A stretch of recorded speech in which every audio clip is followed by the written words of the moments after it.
मैं जानता हूं व्यक्तिगत रूप से मुझे बहुत बड़ी कीमत चुकानी पड़ेगी, लेकिन मैं इसके लिए तैयार हूं। मेरे देश के किसानों के लिए, मेरे देश के मछुआरों के लिए, मेरे देश के पशुपालकों के लिए आज भारत तैयार है। साथियों, आज भारतीय कृषि जिस ऊंचाई पर है वो देखकर डॉक्टर स्वामीनाथन जहां भी होंगे उन्हें गर्व होता होगा। आज भारत दूध, दाल और जूट के प्रोडक्शन में नंबर 1 है। आज भारत चावल, गेहूं, कपास, फल और सब्जी के उत्पादन में नंबर 2 पर है। आज भारत दुनिया का दूसरा सबसे बड़ा फिश प्रोड्यूसर भी है। पिछले साल भारत ने अब तक का सबसे ज्यादा फूड ग्रेन प्रोडक्शन किया है। ऑयल सीड्स में भी हम रिकॉर्ड बना रहे हैं। सोयाबीन, सरसों, मूंगफली सभी का उत्पादन रिकॉर्ड स्तर पर बढ़ा है। साथियों, हमारे लिए अपने किसानों का हित सर्वोच्च प्राथमिकता है।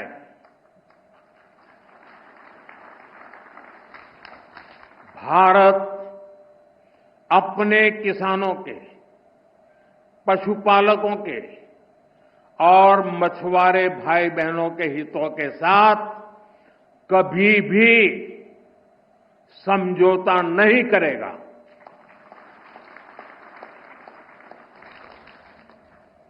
और मैं जानता हूं व्यक्तिगत रूप से मुझे बहुत बड़ी कीमत चुकानी पड़ेगी, लेकिन मैं इसके लिए तैयार हूं। मेरे देश के किसानों के लिए, मेरे देश के मछुआरों के लिए, मेरे देश के पशुपालकों के लिए आज भारत तैयार है।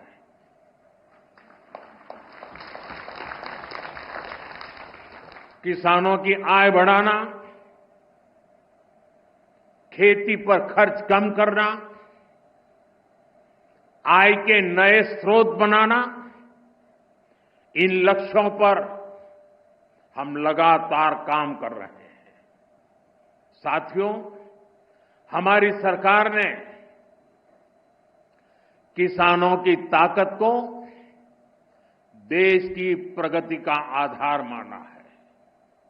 इसलिए बीते वर्षों में जो नीतियां बनी, उनमें सिर्फ मदद नहीं की, किसानों में भरोसा बढ़ाने का प्रयास भी था।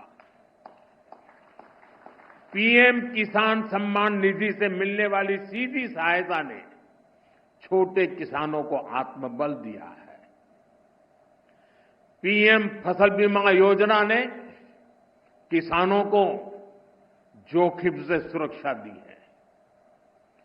सिंचाई से जुड़ी समस्याओं को पीएम कृषि सिंचाई योजना के माध्यम से दूर किया गया है।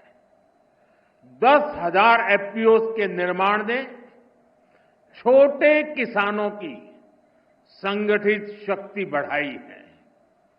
कोऑपरेटिव्स और सेल्फ हेल्प ग्रुप्स को आर्थिक मदद ने ग्रामीण अर्थव्यवस्था को नई गति दी है। ई-नाम की वजह से किसानों को अपनी उपज बेचने की आसानी हुई है। पीएम किसान संपदा योजना ने नई फूड प्रोसेसिंग यूनिट्स, भंडारण के अभियान को भी गति दी है। हाल ही में पीएम धन धान्य योजना को भी मंजूरी दी गई है। इसके तहत उन 100 डिस्ट्रिक्ट को चुना गया है जहां खेती पिछड़ी रही। यहां सुविधाएं पहुंचाकर, किसानों को आर्थिक मदद देकर खेती में नया भरोसा पैदा किया जा रहा है। साथियों, 21वीं सदी का भारत विकसित होने के लिए पूरी जी जान से जुटा है। और ये लक्ष्य हर वर्ग, हर प्रोफेशन के योगदान से ही हासिल होगा। डॉक्टर स्वामीनाथन से प्रेरणा लेते हुए अब देश के वैज्ञानिकों के पास एक बार फिर इतिहास रचने का मौका है। पिछली पीढ़ी के वैज्ञानिकों ने फूड सिक्योरिटी सुनिश्चित की। अब न्यूट्रिशनल सिक्योरिटी पर फोकस करने की आवश्यकता है। हमें बायो फोर्टिफाइड और न्यूट्रिशन से भरपूर फसलों को व्यापक स्तर पर बढ़ाना होगा ताकि लोगों का स्वास्थ्य बेहतर हो, केमिकल का उपयोग कम हो, नेचुरल फार्मिंग को बढ़ावा मिले। इसके लिए हमें अधिक तत्परता दिखानी होगी। साथियों, क्लाइमेट चेंज से जुड़ी चुनौतियों से आप भली भांति परिचित हैं। हमें क्लाइमेट रेजिलिएंट क्रॉप्स की ज्यादा से ज्यादा वैरायटीज को विकसित करना होगा। ड्राउट टॉलरेंट, हीट रेजिस्टेंट और फ्लड एडेप्टिव फसलों पर फोकस करना होगा। फसल चक्र कैसे बदला जाए, किस मिट्टी के लिए क्या उपयुक्त है, उस पर अधिक रिसर्च होनी चाहिए। इसके साथ ही हमें सस्ते सॉइल टेस्टिंग टूल्स और न्यूट्रिएंट मैनेजमेंट के तरीके से उसको भी विकसित करने की आवश्यकता है। साथियों, हमें सोलर पावर्ड माइक्रो इरिगेशन की दिशा में और ज्यादा काम करने की आवश्यकता है। ड्रिप सिस्टम और प्रिसिशन इरिगेशन को हमें ज्यादा व्यापक और असरदार बनाना होगा। क्या हम सैटेलाइट डेटा, एआई और मशीन लर्निंग को जोड़ सकते हैं? क्या हम ऐसा सिस्टम बना सकते हैं जो उपज का पूर्वानुमान दे सके, कीटों की निगरानी कर सके और बुआई के लिए गाइड कर सके? क्या हर जिले में ऐसा real time decision support system पहुंचाया जा सकता है? आप सभी एग्रीटेक स्टार्टअप्स को भी निरंतर गाइड करते रहिए।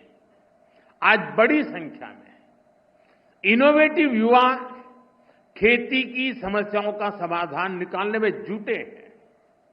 अगर आप जो अनुभवी लोग हैं, आप अगर लोग उन्हें गाइड करेंगे तो उनके बनाए प्रोडक्ट ज्यादा प्रभावशाली होंगे और यूजर फ्रेंडली होंगे। साथियों, हमारे किसान और हमारे किसान समुदायों के पास पारंपरिक ज्ञान का खजाना है।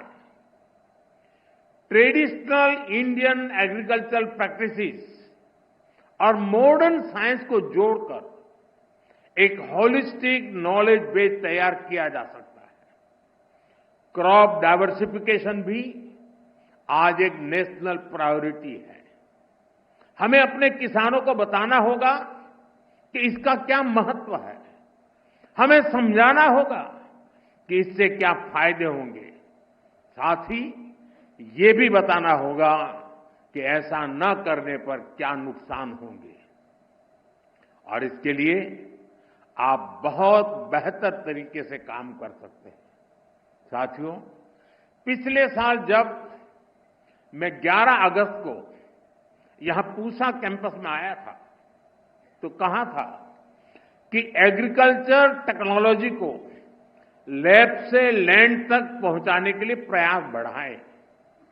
मुझे खुशी है कि मई जून के महीने में विकसित कृषि संकल्प अभियान चलाया गया। पहली बार देश के 700 से ज्यादा जिलों में वैज्ञानिकों की करीब 2200 टीमों ने भाग लिया। 60,000 से ज्यादा कार्यक्रम किए। इतना ही नहीं, करीब करीब 1.25 करोड़ जागृत किसानों के साथ सीधा संवाद किया। हमारे वैज्ञानिकों का ज्यादा से ज्यादा किसानों तक पहुंचने का ये प्रयास बहुत ही सराहनीय है।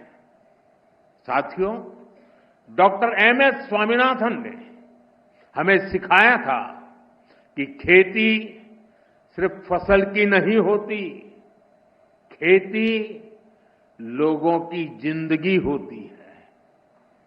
खेत से जुड़े हर इंसान की गरिमा, हर समुदाय की खुशहाली और प्रकृति की सुरक्षा, यही हमारी सरकार की कृषि नीति की ताकत है। हमें विज्ञान और समाज को एक धागे में जोड़ना है, छोटे किसान के हितों को सर्वोपरि रखना है और खेतों में काम करने वाली महिलाओं को सशक्त करना है, एम्पावर करना है।